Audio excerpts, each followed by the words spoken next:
In this video, I want to answer the question, what are solo ads and why they are so dangerous? My name is Robert Poole and my website is enterpriseformula.com. I provide tips and strategies to help you with your online marketing. If you like this video, please subscribe and hit the bell icon so that you can be further notified when I do other videos. I prepared this graph so I could show you through this presentation just how solo ads actually work. By running through one step at a time, maybe you can get a good idea of what you're dealing with when you purchase solo ads. I'm going to start at the top here and work my way down. This is one concept. Now there are many other concepts involved with the process of purchasing and attaining leads to make solo ads, but this would be an original owner who purchases solo ads in bulk, let's say in huge numbers. He do big advertising because he has a list of thousands of leads because he sells solo ads. And when he sells solo ads, he may sell 1,000 clicks, 100 clicks, 500 clicks, 2,000 clicks, that kind of thing. So in order to do that, he's got to have a huge list of his own. But he may have an advertising budget and go out and get his leads through actual advertising, through places like Instagram, Bing, Facebook, YouTube, he on his email lists and through search efforts. Once he get his leads are going to be going through his sales funnel. Once they pass through there, they're going to go into a segmented list. But now remember by the time they actually get here, from all this advertising and everything, they finally opted in here, we don't know how many times they've been hit with advertisements over and over and over again by the time they hit this list. As a freebie seeker, they've been hit over and over and over again. But there are going to be buyers in here. And in this segmented list, it's going to be broken down into at least these two lists, which one is going to be a freebie seeker list and the other is going to be a buyer list. Now, he may also have a potential buyer list. This would be in the event that he sells programs that have a trial, and let's say they go through the trial and they decide not to purchase. Maybe he'll put them in as a potential buyer. So that's still a better prospect than a freebie seeker, maybe.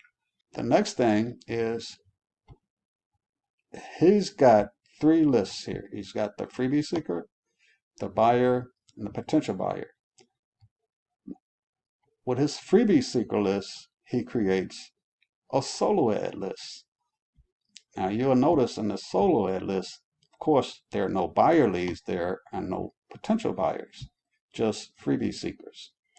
And in this list, he'll sell solo ads, and you, as a solo ad buyer, you'll purchase solo ads from his list. The leads that you get on these solo ads, if you're lucky, there will be a mixture of potential buyers in that list, but for all practical purposes, the original purpose of those leads were not as just buyers per se. They opted in somewhere and were probably on a freebie list, but you will get buyers out of there from time to time.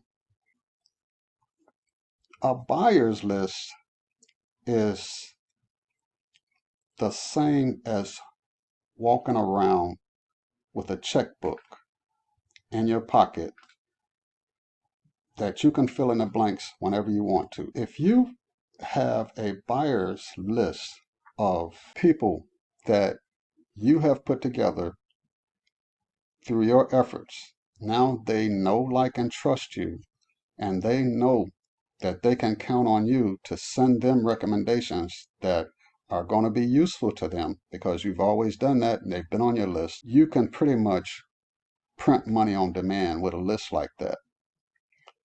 But in order to create a list like that, It takes time, and it takes effort, and it takes work.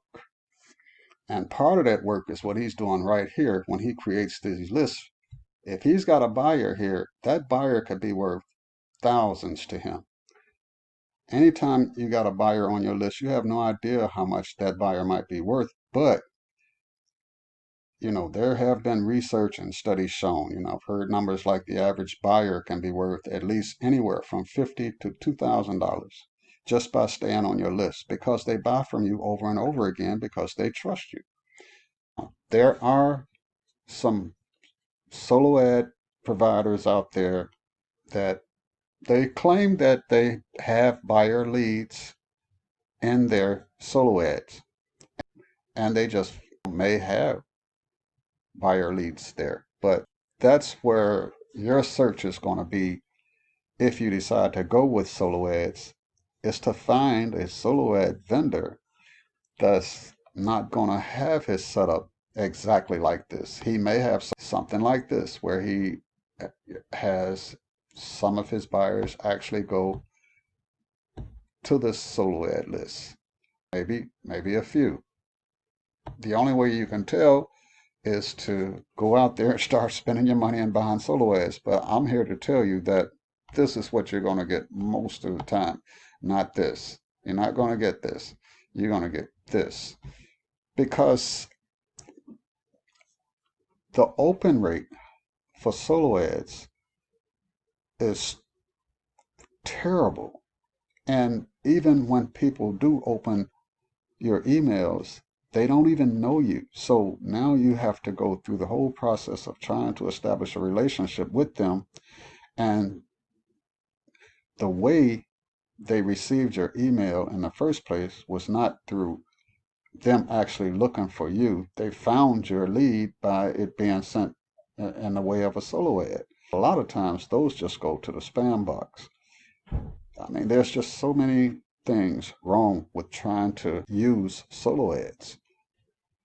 If you're looking for a better way to get your traffic, a safer way to get your traffic, a safe, simple, and effective way to do your marketing online, check the link in the description below.